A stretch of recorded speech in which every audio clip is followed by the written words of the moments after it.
네, 정경심 교수에 대한 구속영장 실질심사 일정이 조금 전 나왔습니다. 서 팀장, 내일이라고요, 바로. 네, 바로 내일입니다. 오전 10시 30분인데요. 네. 이 말은 이르면 내일 밤 좀 늦게 정경심 교수의 구속 여부가 결정이 될 수도 있다. 이렇게 볼 수 있겠습니다.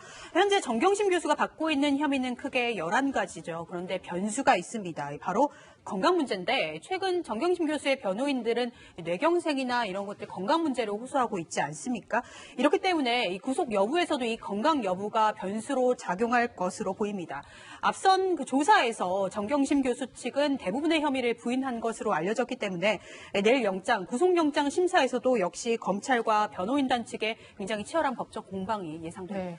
영장 실질심사를 맡을 부장판사를 살펴보니까 지금 송경호 판사라고 나오네요. 아무래도 명재권 판사가 그동안 기각결정으로 여론이 만만치 않아서 법원에서 약간 이렇게 판단을 한 걸까요? 네, 그렇게 생각하시는 분들도 있을 것 같은데 자동 추천 방식입니다. 네. 2주마다 1주마다 그 2인 1조로 해서 돌아가거든요. 그런데 이번 주에는 이 명재권 판사와 이 송경호 판사가 부장판사 담당이었는데 이 자동 추천 결과 이 송경호 판사가 맡게 됐습니다. 그러니까 성향에 따라서 누구를 배정하는 네. 형식이 아니라 컴퓨터 자동 시스템이라는 점 알아두시면 될 것 같습니다. 변호사님, 보통 영장 실질심사는 몇 분 정도 하나요? 아마 이제 보통 사건들은 네. 뭐 그렇게 오래는 안 합니다. 네. 보통 한두 시간 끝나지만. 한두 시간. 네. 그러나 이게 그 정경심 사건은 상당히 오후 늦게까지 치열한 공방이 벌어지지 않을까. 그거는 이제 두 가지 이유인데요. 네. 첫째는 이제 그 혐의가 11가지로 상당히 혐의가 많고요. 네. 그런데 혐의보다 더 문제는 대부분의 혐의를 정경심 측에서 부인하고 있다. 있죠. 그게 중요한 거예요. 부인하면 이게 변호인단이 또 이제 18명이죠. 네. 변호인단도 이게 호합 변호인 18명이고. 그래서 이제 오후 늦게까지 상당히 치열한 공방이 벌어지면 네. 발부 여부는 잘하면 그 모레 새벽까지도 갈 수 있는 이런 상황입니다. 이르면 내일 저녁, 늦으면 모레 새벽까지도 걸릴 수 있다 이렇게 말씀해 주셨는데 그렇다면 변호사님 정경심 교수가 직접 판사 앞에서 내일은 저를 구속하지 말아 주십시오 이렇게 얘기도 할 수 있을까요? 네, 영장 심사를 포기하지 않는 한 네. 정경심 교수가 출석을 해가지고는 아마 자신의 무고함을 주장할 거라고 보이는데요. 이번에는 들어가기 전에 아마 기자들한테 사진이 찍힐 것 같아요. 왜냐하면은 검찰 수사는 어차피 비공개 소환이 원칙이고 국민의 알 권리를 위해 공인에 대해서 공개를 하는 겁니다. 밀행성이 네. 원칙이에요. 그런데 재판은 공개가 원칙이란 말이에요. 네. 정경심 교수의 경우에만 심사 기일을 가리고 지하에서 올라가게 할 근거는 없단 말이에요. 네. 그리고 실익도 없는 게 지금 영장 심사 기일이 잡히면서 발부된 구인장 유효 기간이 일주일 내거든요. 영장 심사 청구한다고 검찰이 얘기를 했죠. 그럼 일주일 내에 기자들이 그 앞에서 정경심 교수가 언제 출석을 하는지 지키고 있을 텐데 정경심 교수에게만 특혜를 베풀어줄 법적인 근거도 없고 실익도 없어 보입니다. 네, 일단 정경심 교수에 대한 영장 실질심사 내일 오전 10시 30분부터 시작되고요. 혐의가 많은 만큼 심리도 오래 걸릴 것으로 보이고 그 결과는 이르면 내일 저녁, 늦으면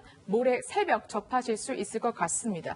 이런 가운데 조국 전 장관과 그리고 정경심 교수가 영장 실질심사를 딱 하루 앞둔 오늘 아침이죠. 같이 나가는 모습이 포착이 됐습니다. 그 모습 보고 오시죠. 교수님 한 말씀만 부탁드립니다. 교수님 증거인멸 관하셨습니까? 교수님 오늘 영장 심사 받으십니까? 한마디만 부탁드리겠습니다. 장관님 어디 다녀오신 겁니까? 한마디만 부탁. 네, 취재진이 전해온 바로는 지금 영상으로 보셨지만 함께 나갔다가 조국 전 장관만 집으로 되돌아왔다고 합니다. 아마 변호인단한테 데려다 준 게 아닐까 이런 생각이 드는데요. 그렇죠. 이게 영적 실질심사 네. 앞두고 변호인하고 이제 상당히 긴밀하게 협의가 필요하고요. 네. 그다음에 영장 실질심사 절차를 잠깐 말씀드리면 네. 이거는 이제 구속 전 피해자 신문입니다. 네. 그래서 이제 가장 중요한 절차는 판사가 정경심에게 직접 묻는 것. 네. 이게 핵심이에요. 아, 그렇군요. 변호사의 변론이나 네. 검사의 주장은 보조적인 거고요. 네. 그래서 이제 가장 중요한 거는 판사가 궁금한 게 그 피해 사실에 대해서 네. 정경심에게 직접 묻고 정경심이 직접 이게 대답하는 네. 이게 핵심 절차가 될 거로 보입니다. 그렇군요. 그러면 정경심 교수가 어떻게 대답하느냐에 따라서 판사의 마음도 구속이냐 기각이냐 이렇게 결정되겠군요. 그렇죠. 이게 뭐 네. 옛날 말에 말 한마디로 이게 천냥빚을 갚는데요. 저희 법조계에서는 말 한마디에 따라서 구속이 되고 안 되고 이것도 이게 상당히 중요한 중요하죠. 어떤 게 그 반성이라든지 죄질 네. 그래서 이제 그 신문 절차가 상당히 중요하고 네. 아마 이게 오늘 변호인의 조력을 위해서 만난 게 아닌가 보입니다. 네.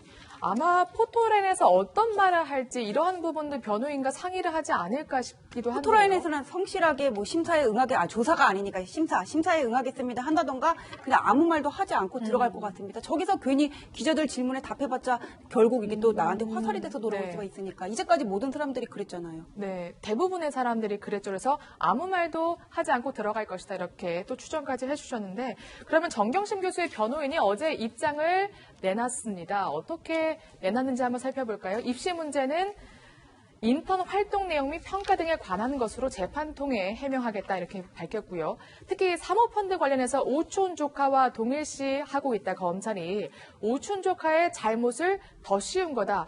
약간의 억울함을 호소했습니다. 또 증거인멸도 사실 확인 노력이었을 뿐이다. 이렇게 해명을 했는데 변호사님은 좀 어떻게 보셨어요? 아마 이제 가장 저중에 혐의가 중요한 네. 게요. 바로 이제 그 사모펀드거든요. 사모펀드에서 이제 그 미공개 정보를 이용한 거, 그리고 이제 그 횡령 있죠.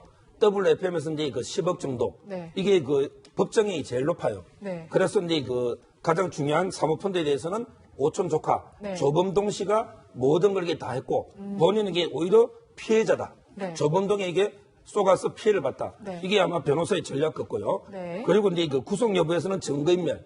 이거는 이제 직접적인 구속 사유죠. 따라서 증거인멸이 중요한데 이 부분은 이제 그 옛날에 유시민 이분이 이게 말한 것처럼 증거인멸하는 게 아니고 오히려 이게 증거를 보존하려는 이런 게 의도 아니냐 이렇게 아마 변호사는 주장할 걸로 보입니다. 그렇군요. 저 해명을 통해서도 정경심 교수의 전략을 조금 엿볼 수가 있었습니다.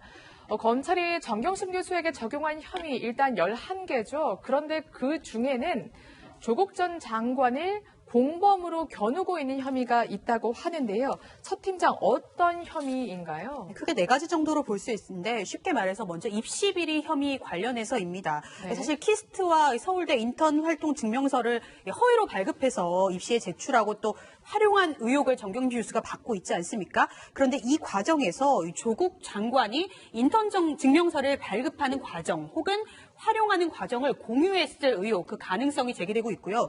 또 중요한 게 바로 증거인멸 부분 관련입니다.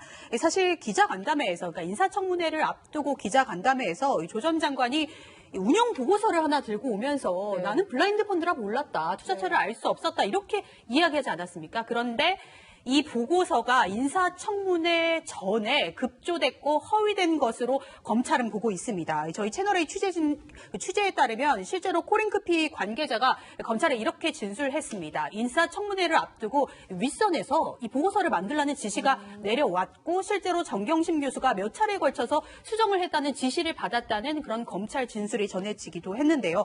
그런데 이 정경심 교수가 지시를 한 것과 이 조국 장관이 어떤 연결고리가 있냐? 이 8월 16일에 이 초안을 조 전 장관이 직접 코링크피 관계자로부터 자택 앞에서 받았다는 진술이 있는 겁니다. 그런데도 불구하고 조 전 장관은 이 기자간담회나 인사청문회에서 몰랐다고 블라인드 펀드라고 이야기를 했기 때문에 이 부분에 대해서도 증거인멸 의혹에 엮였다 이렇게 볼 수 있겠고요. 앞서 많이 보도된 것처럼 그 자택 하드디스크 교체 과정이나 또 동양대로 내려가는 과정에서 그 김경록 씨가 조 전 장관과 정경심 교수가 통화하는 것을 들었다 이렇게 진술하지 않았습니까? 이런 부분 관련해서도 이 증거인멸, 은닉 교사 관련해서도 결국에는 조 전 장관에 대한 수사가 불가피하다 이런 것으로 보입니다. 근데 여기서 중요한 게요. 네.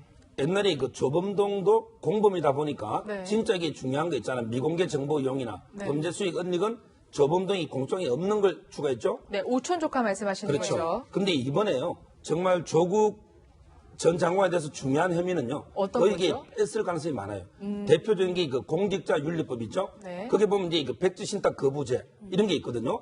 또는 이제 웅동학원에 허위 소송할 때 캠코 소송에 대해서 이게 대응책 문건이 자택 컴퓨터에 넣은 것도 있어요. 네. 이런 게 웅동학원 부분이나 또는 이제 사모펀드와 관련해서 이런 공직자 윤리법은 상당히 미리 정경심 측의 공장에 여면 네. 그럼 이게 조국 장관 수사할 때 미리 방어를 할 거 아닙니까? 따라서 이게 그 진짜 중요한 혐의는 빼고 뺐다. 나중에 추가 정경심에 대해 할 가능성이 많아 보입니다. 그러면 이 4개 혐의가 조국 전 장관의 전체 혐의는 아니라는 말씀이시죠? 아니, 그러니까 지금 언론에서는 4개를 얘기하고 있는데 뭐 증거 인멸 과정에서 그 김모 직원한테 아내를 도와줘서 고맙다 이런 거는 사실 어떤 공범 관계로 엮기가 상당히 부족한 그런 네. 진술에 불과해요. 저는 이번에 정경심 씨 영장 청구한 혐의 중에서 가장 주목할 부분은 서동욱 변호사님 말씀하신 미공개 정보 이용이라고 미공개 네, 정보 정보 이용이라고 지금 생각을 하는데 네. 여기서 이제 미공개라는 거는 지금 언론에서 뭐가 보도가 됐냐면 이 WFM 주식이 어떤 국가적인 이슈가 있을 때마다 출렁거려요. 네. 그다음에 출렁거리고 김경률 참여연대 소장이 이렇게 언론에 공개한 내용을 보면 권력형 펀드라는 얘기를 했단 말이에요. 이 지금 코링크 해가지고 밑에 펀드 4개 있고 여러 가지 사업체 있는데 이거는 그냥 과거의 다스처럼 어떤 한 덩어리로 보면 되는데 이 사람들이 자기 자본 없이 사채 끌어들여가지고 이걸로 자산을 매수를 해가지고 다시 담보 제공하고 주가의 시세를 띄워가지고 수익을 얻어들이는 과정에서 주가 그 시세를 올릴 때 이 시가를 적용할 때 모든 광급공사 수주라든지 어떤 국책 이슈를 이용한 정황들이 있단 말이에요. 이 미공개 정보 이용을 가리켰을 가능성이 큰데 그렇게 되면은 이거는 정경심 교수는 권력자가 아니잖아요. 조국 장관의 어떤 직권 남용이나 부패방지법 위반이랑도 연결될 수가 있는 부분이거든요. 그래서 저는 이번에 언론에서는 4개를 지적을 하는데 그것보다는 미공개 정보 이용에 주목을 해야 된다 그런 생각이 듭니다. 잠시 후 자세히 살펴보도록 하겠습니다. 정경심 교수의 영장 실질심사 결과 늦어도 목요일 새벽에는 나오기 때문에 아마 이르면 주말쯤 조국 전 장관을 소환 조사할 수 있다 이러한 관측까지 나오고 있습니다. 그런데 만약에 정경심 교수의 구속 여부에 따라서 그러면 조국 전 장관의 소환 일정이나 아니면 구속 영장 청구 여부도 달라질 수 있는 건가요? 약간 이게 시간은 좀 달라질 수 있다 봅니다. 결과는 똑같지만 뭐냐면 이게 구속이 되면요. 네. 상당히 수사가 급물살을 타게 됩니다. 네. 따라서 이제 구속이 되면 바로 이제 조국 장관 소환으로 갈 거 없고요. 그러게 만약에 구속영장이 기각이 됐다. 네. 이런 경우는 이게 또 보안 수사를 통해서 재영장 청구 이것도 이게 가능하고 아까처럼 이게 공직자윤리법이나 운동학원 부분은 정경심 쪽에 빠져있기 때문에 추가 혐의를 통해서 재청구도 할 수 있기 때문에 시간이 약간 이게 늦어질 수는 있지만 그러나 이게 조국 장관에 대한 수사가 꼭 필요하고 소환할 건 이게 거의 확실시 됩니다. 소환은 확실시 된다. 그러면 만약에 정경심 교수의 영장이 발부돼서 정 교수가 구속이 되면 그 다음에 사실 조국 전 장관까지 구속영장을 청구하기는 검찰이 좀 부담스럽지 않을까요? 그렇죠. 이게 부부가 동시에 구속할 설례는 없고요. 제가 보기에는 정경심이 만약에 구속되면 조국 장관은 이제 불구속 기소해서 재판을 받아보는 이런 절차가 예상이 돼요. 네. 한 검사장 출신 변호사는 또 이렇게 예상을 하기도 했습니다. 조국 전 장관에 대해서도 정경심 교수의 영장 발부 없이 검찰이 영장을 청구할 것이다. 왜냐하면 범죄 혐의가 뚜렷하다면 직진을 하는 게 윤석열 검찰총장의 스타일이다. 정무적 판단 없이 조국 부부 모두에 대해서 신병 처리를 시도할 가능성이 있다. 이렇게 언급했는데요. 이 얘기를 듣다 보니까 윤석열 검찰총장의 이야기 생각나는 게 있습니다. 한번 살펴보고 돌아오시죠. 지금까지 검사로서 윤석열 변한 게 있습니까? 전혀 없다고 자부하지요. 자부까지는 몰라도 정무 감각이 없는 거는 예나 지금이나 똑같은 것 같아요. 그러니까 정무 감각 없이 검사로서 항상 동일한 원칙, 동일한 기준과 잣대를 가지고 정말 증거와 진실을 쫓아서 수사했다고 자부하지요. 하여튼 그러기 위해서 노력은 했습니다. 네, 나는 정무적 감각이 예나 지금이나 없다. 이게 윤석열 검찰총장이 이번에도 한 말이었거든요. 그렇기 때문에 둘 다 구속영장 청구할 수 있다. 이런 관측이 나오는 것 같아요. 아니 부부를 동시에 구속하지 않는 게 이제까지 그런 사례들이 많기는 했지만은 그게 어떤 법상 정해진 요건은 아니란 말이에요. 이게 만약에 조국 교수가 예를 들어서 혐의가 더 중한데 먼저 구속영장이 청구돼서 구속이 됐으면 모르겠는데 혐의가 더 약한 아내가 구속이 됐다. 그런데 혐의가 더 중한 남편을 불구속 상태로 기소를 한다는 거는 좀 뭔가 불합리한 점이 있거든요. 아니 조국 장관에 관한 혐의가 나오지도 않은 상황에서 제가 예단을 하는 거는 아니고 우리가 부부 구속은 이례적인 일이다. 이거는 있어서는 안 된다. 이렇게 단정을 미리 하지는 말라는 거예요. 앞으로 혐의가 어디까지 나오는지 지금 제가 볼 때는 검찰이 수사 수사를 하고 영장을 청구하는 그런 단계별로 이렇게 전체 혐의를 공개를 하는 것 같은데 이게 다 나온 거를 보고 그 다음에 어떤 게 좋겠다 그냥 판단해도 나쁘지 않을 거라고 생각을 하고 먼저 정경심 교수에 대한 구속영장을 청구를 했으니까는 이거는 그냥 이거대로 이 하나로 봤으면 좋겠습니다. 네. 지금 정경심 교수의 구속영장 얘기 다시 한번 해보자면 그 11가지 혐의 중에서 저희가 그동안 보지 못했던 게 있었습니다. 바로 범죄 수익 은닉법 위반인데요. 변호사님 이거는 어떤 내용이에요? 범죄 수익 은닉법 네. 같은 경우에는 과거에 최순실 씨 판결문을 보면은 이렇게 삼성이랑 공모를 해가지고는 뇌물로 받은 거를 용역 계약을 체결해가지고 용역 대금 주는 것처럼 이렇게 위조를 했다 그래가지고는 범죄 수익 은닉법 위반으로 이제 재판을 받은 적이 있거든요. 그러니까 내가 뇌물로 받거나 아니면 횡령한 금액을 그렇지 않은 것처럼 이렇게 은닉하고 가장하는 거를 이제 범죄 수익 은닉법 위반이라고 하는데 네. 정경심 씨의 경우에 이게 적용된 거를 보면은 지금까지 보도된 거를 종합을 해버리면은 전 동생 그러니까 정경심 씨 동생 명의로 12만 주 WFM 주식을 갖고 있는 게 실물증권으로 가지고 있는 게 그 집 압수수색을 하면서 발견이 됐거든요. 근데 주식을 이렇게 실물증권으로 가지고 있는 경우는 별로 없고 네. 보통 차명으로 소유하고 있는 경우에 자의로 처분하는 거를 막기 위해서 이렇게 가지고 있는 경우들이 많거든요. 그래서 이 부분을 염두에 두고 범죄수익은닉법 위반을 적용하지 않았나 싶고 그 다음에 이제까지도 보도된 거를 토대로 보면은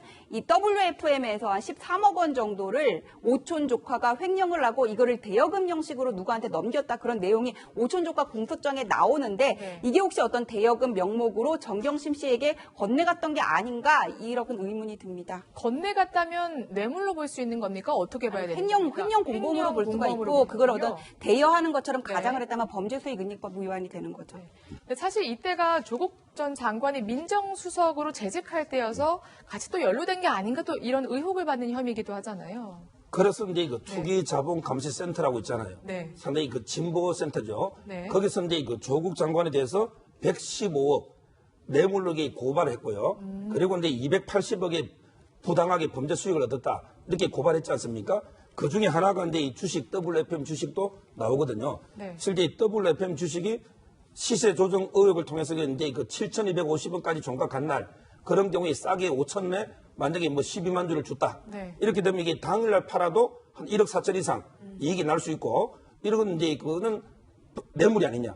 왜냐하면 이게 조국 장관이 민정수석이기 때문에 싸게 시세보다 주식을 살 수 있는 기회를 줬기 때문에 뇌물로 고발한 이런 사안이고요.